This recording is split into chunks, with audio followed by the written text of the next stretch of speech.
আপনারা দেখছেন news now, খবরের নতুন ভাষা। রাজধানী আগরতলায় অবৈধ দখলদারির বিরুদ্ধে ফের কড়া অবস্থানে পুর নিগম। শুক্রবার লেকচুমুনি বাজার, শকুন্তলা রোড এবং হরিগঙ্গা বসাক রোড এলাকায় ব্যাপক উচ্ছেদ অভিযান চালায় আগরতলা পুর নিগম। রাস্তা ও ফুটপাত দখল মুক্ত করে যান চলাচল স্বাভাবিক রাখা এবং জনসাধারণের দুর্ভোগ কমাতেই এই অভিযান বলে জানিয়েছে কর্তৃপক্ষ।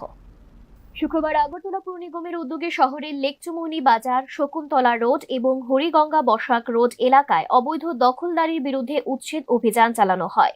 অভিযানে রাস্তা ও ফুটপাত দখল করে থাকা অস্থায়ী দোকান, অবৈধ নির্মাণ এবং বিভিন্ন প্রতিবন্ধকতা সরিয়ে দেওয়া হয়। পুর নিগমের কর্মী, প্রশাসনিক আধিকারিক এবং পুলিশ বাহিনীর উপস্থিতিতে অভিযান শান্তিপূর্ণভাবে সম্পন্ন হয়।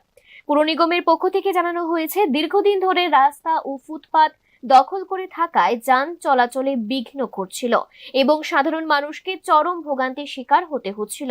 সেই সমস্যা দূর করতেই এই পদক্ষেপ নেওয়া হয়েছে। এদিন ব্যবসায়ীদের সরকারি নিয়ম মেনে ব্যবসা পরিচালনার আহ্বান জানানো হয়।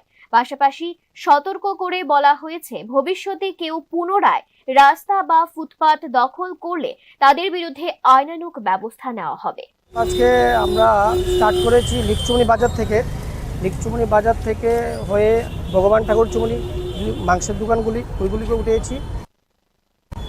তারপর আমরা এখন কামান চুমনি থেকে পোস্ট অফিস চুমনি শকুন্তলা রোড, যারা নতুন করে ফুটপাত করে দিয়েছে গভর্নমেন্ট, তার থেকে ফুটপাতের উপরে কিছু কিছু দোকানদার রাস্তার উপরে এই জিনিসপত্র রেখে দিচ্ছে।